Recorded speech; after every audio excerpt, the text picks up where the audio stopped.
What is up, everyone? It's Thomas with Real Broker here in St. Augustine, Florida, coming at you live every Wednesday at 8 p.m. going over the market stats, the news you need to know about if you think about buying, selling, or investing here in Northeastern Florida. And we're also doing a Q&A. So if you're watching it live, you're watching the replay, I'm here for you every Wednesday so that you can ask the questions that you want answers to. You can be anonymous. You can leave me questions, and I'll answer them to the best of my ability. If I don't know, I'll try and come back to the comment. Maybe if it's you're watching the replay and I didn't see it, I will try and come back and answer that as soon as I can. So let's start off as we always do. We're going to check out the market stats, right? And this is something that we're all concerned with. You know, everyone sees all these news articles about Florida and everything's imploding and things are bad. And if you want to check something out, I did put out a good video last week, should be my most recent upload, talking about Florida's real estate landscape and really what we're seeing in terms of closings, in terms of new listings, because that's really what's driving the market, right? If we didn't have all these YouTube videos say inventory is exploding, it's worse than it's ever been. If we didn't have the closings to match the new listings, then you would be concerned, right? So it's a good video, has a whole bunch of data and stuff, so if you're into that, go ahead and check it out. But we'll go ahead and just take a look at the general market stats for our area here. I'm going to share my screen and we'll just take a look. Okay, so this is the 5 area, no, that's actually more than 5 counties, but the majority of it is going to be like Duval, Baker, Flagler, St. John's, that is going to in Clay County. Those are going to be the major players here of what they're talking about. So let's just go ahead and break it down into Duval County. Now Duval County, I mean, 320,000 sales price is the median, up $10 from this time last year. So nothing crazy. Our markets remained relatively steady, and with prices at 320,000, for a median sale, you're going to be able to get some really good affordability in Duval County. And then also, as we're going to talk about later in this video, the economy in Duval County is doing very well, right? And businesses and companies are moving to Duval, Jacksonville because of what they're seeing in our resiliency here in our real estate market. So we'll take a look at Duval County, then let's just take a look at, I'm not going to go over all of them, we're going to just take a look at St. John's County, because that's, and we'll do Flagler too, just, I'll do Flagler right now, let's just do that. So let's take a look at Flagler County, just south of us, which is like the city of Palm Coast, Flagler Beach. This is going to be all of Flagler County. You can see that that's actually up a pretty good bit from this time last year, but you can see it's been kind of a rocky road, right? Really hovering around this 370 mark, 380. So as of right now, median list price is median sold price is $388,000, right? So once again, lower than the nation's average, a little bit higher than Duval County, but still lower than the nation's average. Now let's take a look at where I live, which is St. John's County. You take a look at St. John's County, and we're going to see a little bit of a different story, right? So median sale price at $509,990. Now you can actually see that that's up a pretty good bit. It was $484 last month, which was up year over year, I think 1% from November of last year. But we can actually see that we're actually down 1%, which, not a huge difference here. It could be the difference of a really low sale, a really high sale pulling this within that direction. So you can see 515 in December of 2023 and really 510 right now. So once again, we're all kind of, between all those markets that I just covered, that's really the main markets in Northeastern Florida. Once interest rates hit 8%, our market's kind of slowed a good bit. If it probably stayed in the 5s, this number would probably be going up, but just not as fast as it was from 2020 to 2022, right? So it's a good thing, right? Now, personally, I want interest rates to go back down. I have a mortgage at 7%, and I'm optimistic, right? Will it go down to the mid 5s? I think so in the foreseeable future. Will it be this year? Will it be next year? Maybe, right? And if it does, I'll refinance, right? And that's what I'm looking forward to do. And then I expect if it does get to the 5s, we'll see more price increases. 1% down, that doesn't really make me concerned at all. If it was 10%, I'd be more concerned. But 1% down year over year, the difference of $5,000, not really that big of a deal when you're talking about a $500,000 home. So those are going to be the market stats. If you have any questions specifically, now this is all very general stuff, right? There's markets that are hotter, right? That homes are selling much, much quicker than other markets where homes are taking a little bit longer. And that, I mean, we're not just talking about counties, right? We're talking about neighborhoods. There's neighborhoods that are just more attractive to people that are selling better. There's neighborhoods that are selling worse, right? If you have any questions about that, if you're looking to sell a property here in the area, if you're looking to buy in a certain neighborhood, just reach out to me and my team directly. We'll give you the information. We're not going to sell you anything, well, unless you want to be sold. But we'll give you the information so that you can make a decision on what you want to do. Every market is going to be different, right? So let's go on to the next thing. Make sure I don't have any questions here. I do not. So let's go on to the next thing. Oh, wait, let me make sure I got Instagram here done. Okay, I do. Great. Let's go on to the next thing and take a look at the news stories that we have. Give you the infinity mirror real quick. Now, as we always do, we go from national news stories, then we go to Florida news stories, then we go to local news stories. So this is on the Wall Street Journal. I don't pay for the Wall Street Journal, so I just saw this headline here, and I wanted to get feedback from you guys. I think this actually may be the answer. I know I would definitely consider doing this.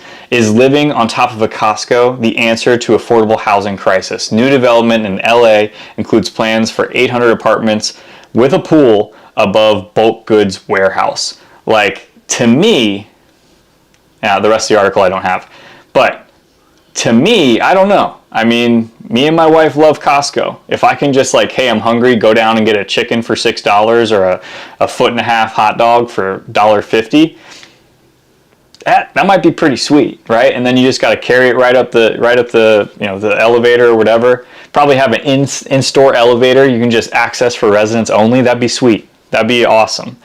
Would I like the traffic? Probably not. But is this the answer to the affordable housing issues that we're having? I'm not going to say that it is. I'm saying it could potentially help. Would this turn into affordable housing? Would this turn into a place that you may not want to live?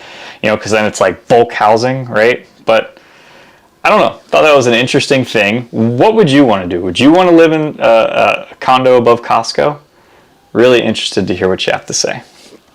But that's just an interesting real estate news story. I mean, we really didn't have too much go on this past month, past week in real estate.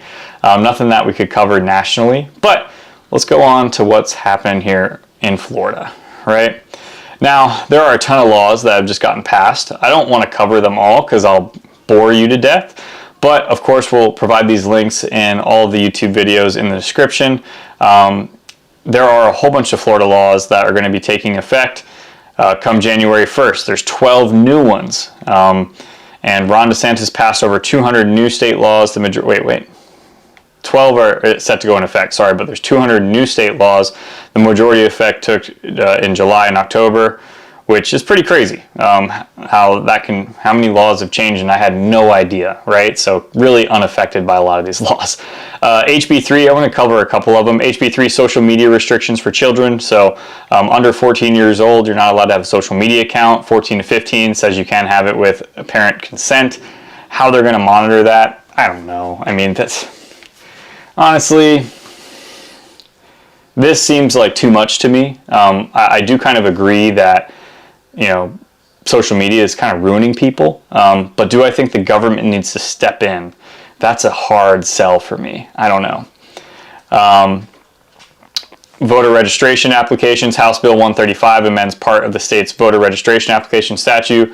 Essentially, voters can only switch their party affiliation if they designate and agree to the change in writing.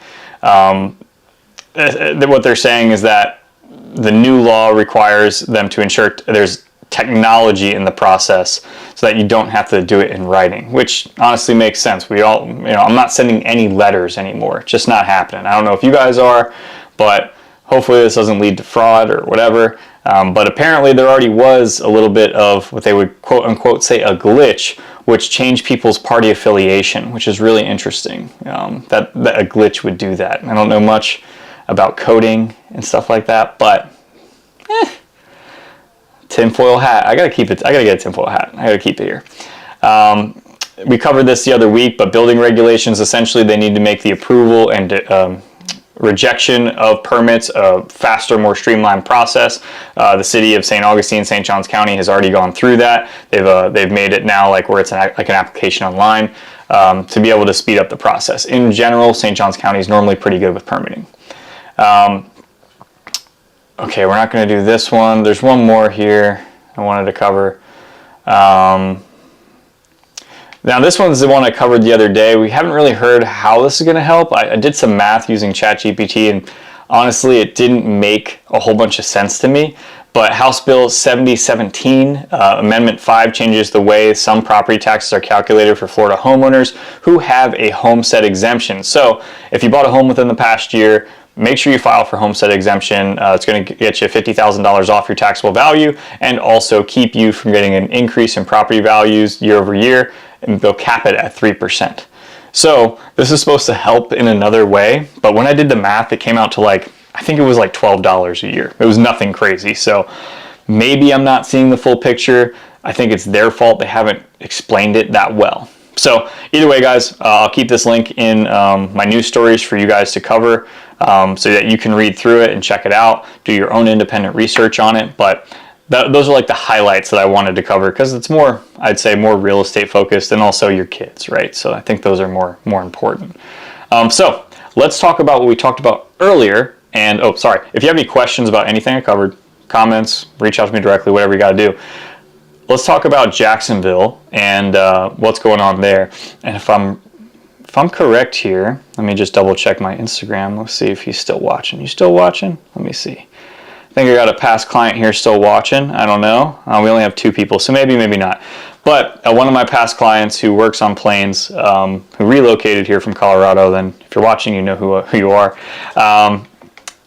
This is an interesting one, and I wanted to reach out to you about it. I switched them up. Here we go. Jacksonville's economic growth soars as aviation, job creation, and new partnerships drive 2025. The city's economic outlook is looking brighter as we ring in the new year, driven by a combination of population growth, job creation, and expansions across several key sectors. Those sectors are going to be aviation. That's going to be part of like the airport, which is leading the charge with 2 new airlines in just the past year. Avelo and Breeze Airlines have one-way destination routes, which is expected to boost tourism.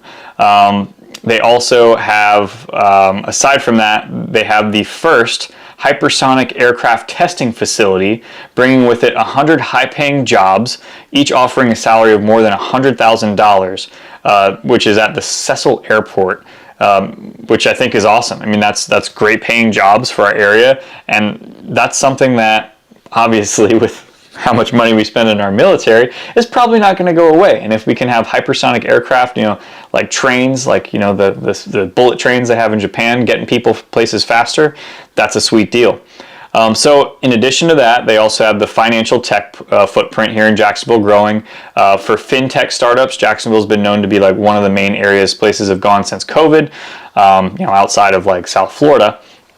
But brand new city partnership with finance company Intercontinental Exchange, also known as ICE. The city incentives require the company to maintain its 1,500 current jobs and bring in 500 more. So that's pretty sweet. They're excited because downtown there's a whole bunch of projects that are going on. We're going to cover another one here in just a bit. We talked about the we talked about the stadium that they're going to be building for the Jaguars. They're also bringing in a soccer team. The Jacksonville Armada is going to be playing. They're hoping to play this year. We're going to cover that. So pretty cool. But aside from that, the overall workforce increased by 3.8% for all of 2023, added 32,000 new workers. The private sector saw a 3.4% increase in employment, adding 24,000 jobs. In 2024, the area's private sector employment grew by 1.5% through November, adding 10,600 jobs. So they're saying that Jacksonville's growing, right? And you can see it, right? You can physically see it, and it's just different than it was, right? If you remember Jacksonville, back in the day, a lot of people didn't want to move here for a number of reasons. 1, it's boring. 2, the crime. 3, the schools. All of that is changing. So any questions on that, guys, let me know. we got William Wells. No way living above Costco. You know, the traffic would kill me, right? Because like, and this is one thing we're going to cover here later, is the traffic around World Golf Village right now. If you're in the area, you know what I'm talking about. The Costco, Buc-ee's, Bass Pro Shops. They're now adding a Walmart over there, 2 car dealerships, a Home Depot, all within off that same exit, same area pretty much. It's going to be a big shit show. In the future, it'll be a good thing, right? Because they'll get the roads and the infrastructure worked out. For now, we just all have to suffer it through the suck. It sucks. There's no ifs, ands, or buts about it. But yeah, I don't know. You know, I don't. You know, William, I appreciate your input. I'm still undecided if I'd like it or not. If I'd want to live above a Costco. How affordable is it, right? What discount am I getting? Can I use those points in the store? Mary Lou. Why are there so many massive apartment complexes going up in St. Augustine? The Southern at the Shipyard, complexes on Route 16. What are these companies seeing? It's obviously lots of growth. You know, Mary, that's actually a really good point. And I think that kind of ties in with Jacksonville and why we're seeing those apartment complexes really in the northern part of St. Johns County. We know 210 is pretty much built up as much as it can get. They're going to build more, don't worry. But they're building a lot, right? You see on International Golf Parkway, we're just talking about the development there with the Bass Pro, the Buc-ee's, the Costco, and maybe, you know, who knows, maybe future apartments above. You used to see all these apartments, the same style is all throughout all of them. They all look the same, right, Mary Lou? All throughout Jacksonville, all on 295. You'll see very similar apartment complexes. But people want to live in St. Johns County, but they want to have the access to Jacksonville. And I think a lot of this is probably geared towards a younger demographic, right? That doesn't want to deal with the homeownership, can't afford to do it in the first place, but they still want to live in St. Augustine, enjoy St. Johns County, and also commute to Jacksonville for their work. So being on 16, being right by 95 allows you that. So that's why I think they're seeing all this development in the area. Aside from that, we also need affordability. We need places where people can, you know, my age especially, can afford to live, right? And as I just covered here, you know, $400,000 or $510,000 is the median sale price here in St. Johns County. That's a tough nut for a lot of people. I hope that answers your question, Mary Lou. But I think that's why. It's because, you know, you still have you can be in downtown Jacksonville in 30 minutes, 35 minutes, right? So it makes it very easy for a lot of people. Raw Food Writer says, what areas of St. Augustine to watch for successful Airbnbs? I guess they have to be walkable to either downtown or the beach to rent. Yeah, I mean, that's, you know, it's just the prime areas where people want to live, right? West Augustine, which is where I live, I think is going to start seeing, you know, especially when we get out of this weird economic time that we're in. I feel like the past 2 years we have been in what people would call a recession, right? The stock market doesn't say it, but our pockets do. So I think that once we get out of this recession, quote unquote, then we'll start seeing more activity in West Augustine. But, you know, pretty much solid like Volano Beach, downtown St. Augustine, St. Augustine Beach in that area there, you're going to find pretty good rental activity. But of course, this all depends on the pricing. I was just talking to someone about an Airbnb. I got to reach out to them actually, about them buying an Airbnb up here, getting a mortgage and going through that whole investment loan. And like, I think people think with Airbnbs that they're going to get rich. Like you're going to make $1,000 a month easy. That's not the case, not from what I've seen. Now, if you're looking at like cash on cash return, yeah, you're still going to make a great return. But if you're having to get a debt service, that's where the big problem comes in because the interest rates aren't great, right? So you really have to look at the numbers. And unfortunately, we have two sets of numbers, right? We have numbers from the seller, right? So like, hey, this is what we did the past year. A lot of sellers don't keep great records of that. And also, they're trying to sell the property. They're probably going to fudge the numbers a little bit.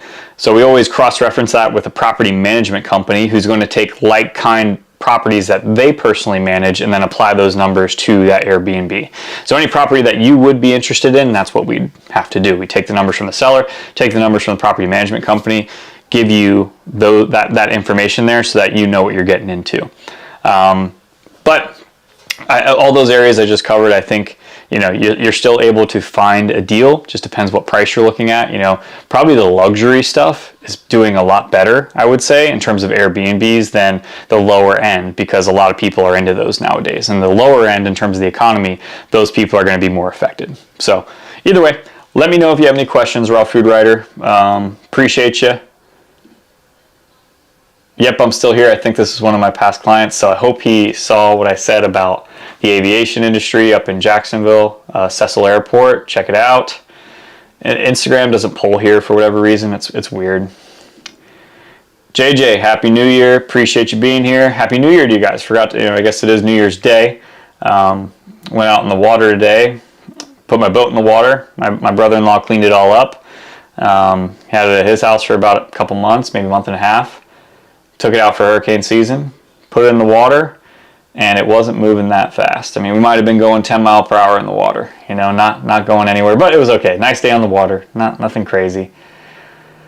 We got Mike in the house. Let's go. Mike, Mike probably should change your username to not your exact name, but either way, Mike, someone who moved from Pennsylvania down here, went to Sable Estates. And if you're looking for a new construction house, you're looking for a 3-car garage, a good sized lot, really what you get at Sable Estates is going to be your best bet. And you also have everything, like pretty much within a 15-minute drive, you have everything that downtown St. Augustine has to offer. You're within, I think it's 12 minutes to Crescent Beach. I think that's the exact, or no, maybe it's 7 miles, 12 minutes, I think. Either way, it's very close. You get to Crescent Beach, which is like the best beach in St. Johns County. And they just started building this house, so let's go. I'm excited for you, man. It's going to be cool. So either way, let's get on to the next news story here, guys. Any questions, do what these guys did. Leave them in the comments below. I'm here to help every Wednesday at 8 p.m. And if you need me past that, reach out to me. All right, so we covered that. Okay, so now we just talked about this. Jacksonville Armada buys 6.56 acres of vacant downtown land for a new stadium. Professional soccer team bought the properties for December 20th for $1. Man, these guys get some deals, There's still deals to be had, obviously. This is what it could potentially look like. That 6.5 acres, which was labeled vacant governmental, are on Spratt, Van Buren, Albert, Grant, and Georgia Street, and A, Philip Randolph Boulevard in the Sports and Entertainment District. The city agreed to sell the property to $1 to RP Sports Investments, Inc. for the stadium. Palmer sold 2 of the properties on Grant and Spratt Street, totaling 0.6 acre to JEA for $10. Interesting. City issued a permit for about 4.5 acres at a cost of $11.5 million. The team applied for a construction permit to build a 14,000 square foot stadium and office facility with 2,500 seats. The second phase will include expanding capacity to almost 10,000 seats. That's pretty sweet. They said in November that the team expects to have the stadium completed in time for the start of the 2026 season. So that's pretty sweet. So just so you know, Arnold Palmer, I want to drink right now. Is it Ron Palmer? Oh my gosh, I'm going to mess this up. Either way, he runs LPT Realty, which is another tech brokerage very similar to Real Broker. I'm just not a big fan of the name, but that's just me. He's obviously a billionaire. He's probably doing some good things, but he also has RP Funding, which is going to be where that comes from. So, where a lot of that money comes from. So, one of those things, we just talked about the economy in Jacksonville. We talked about how things are moving there. We talked about the Jag Stadium, which is also supposed to be completed in 2026. They're adding this soccer stadium, right, which is supposed to be completed in 2026. If you're looking to buy something sweet and get probably your property value start to go up pretty drastically within the next couple of years, downtown Jacksonville may be the place to live, honestly. And me and my wife, we actually looked at moving to downtown Jacksonville. Now, most of my business, obviously my branding and all that, is here in St. Augustine, so we were just like, yeah, I'm not trying to drive 40 minutes every single day. I pretty much my longest commute is 40 minutes at this point. I cover about an hour around downtown St. Augustine. So, just so you guys know, but, we looked in, because they had, what were they called? Either way, they had these beautiful modern townhomes that it was like one of the first developments in several years where it was like a community of townhomes that were super modern looking, garage underneath, little porches, 3-bedroom, 2 bedrooms, and they were really nice. One of our other realtor friends was actually like leading the development of it, and they were starting at $300,000, which for that area was expensive, not gonna lie, but I feel like in the long run it could have been a really good deal and investment, which is like something, you know, I want to build my wealth through real estate, something I kept my eye on, but at the end of the day, I don't want to drive that far, so I didn't move forward with it. But I think that area, especially with this stuff going in, especially if you're a sports lover, I mean, you're going to get a low price, you're going to get access to some, hopefully, good teams in the future. Jags, you know, you can watch other good teams play the Jags, right? That's a benefit of it. Mike can watch his Eagles beat the Jags any day. Go Birds! But yeah, either way, I think it's really cool. I think Jacksonville it's becoming a cooler place to live. Somewhere I've considered living. Several neighborhoods in Jacksonville are really, really beautiful. We almost moved to Avondale. Avondale, such a sweet neighborhood. Oh, love it. But once again, 45, 50-minute drive every day. Not trying to do it. So anyway, let's take a look at the comments I got here. Metro Ice Hockey, Happy New Year and congrats on all your fam accomplished in 24. Thank you very much, sir. Congrats to you and Baba. They bought a sweet house in Volano Beach and they're putting some money into it and it's looking better and better. Every time I see a picture, they send it to me. I'm like, it looks awesome. Looks way different than when we initially got into that thing. So stoked for you. Happy New Year to you guys. But yeah, this year's been great for us. We can't complain. Business is doing really well. Traveled a whole bunch. Bought a condo in Puerto Rico. You know, we went to Japan and Thailand, Las Vegas, couple of weddings. I got nothing to complain about. Baby on the way. Baby on the way. You know, so 2025 hopefully is better. Either way, we got one more news story. Oh no, 2 more news stories here. All right, 2 more news stories here. We're going to cover them, and I'm going to hop off here, let you guys have a good New Year. So, St. John's seeks assistance with World Golf Village exit improvements. So, like, when I first read that, I'm like, why do you need any assistance on this, right? We talked about the Buc-ee's, the Costco, the Bass Pro Shop. It's obviously a big problem in this area because the traffic has gotten so bad. Now, the infrastructure improvements are coming, which is part of this article, but it's like, you want some advice, you want some assistance. Don't put a super Walmart there, right? Maybe the Bass Pro wasn't the best thing to approve. I don't know, you know. I'm not an engineer, you know, but I've driven a car and I understand traffic, right? So either way, they're asking for the state for money and they're looking for federal money, which is what they're saying for assistance. Because this area is a problem, right? There's been deaths at this intersection. Locals are having problems because people are turning around in their neighborhoods because they don't know where they're going. So they sent this to the North Florida Transportation Planning Authority and the Florida Department of Transportation to seek state and federal funding for the work. They have other projects as well, adding 2 lanes with intersection improvements to State Road 16 and County Road 16A, capacity and intersection improvements for 2209, US 1 intersection improvements from Pine Island Road to Racetrack Road. Literally a light, that's all we're asking for. Intersection improvements for the State Road A1A corridor from State Road 312 to Marsh Landing Parkway and widening 210 near I-95, which is currently happening. So, a lot of good stuff there. Let's go on to the next one. We'll cover this one. And we'll see. They're more than likely going to get the money, right? Hopefully. I just like this one, and this is something that we got to talk about in terms of growth. And I didn't know the stat, but St. Johns County Commissioner goes out on a limb, proposes tree-saving measures that did not pass last year. So many people thought that this would pass because of there's really a lot of people upset with the development here in our area.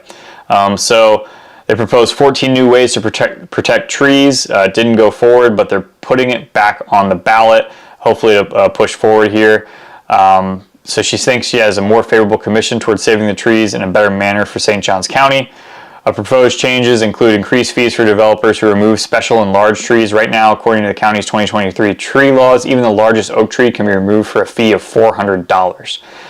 Joseph noted it's not even market value. So like it's kind of interesting because like having tree work done, having anyone come out to your house anymore costs you $100, right?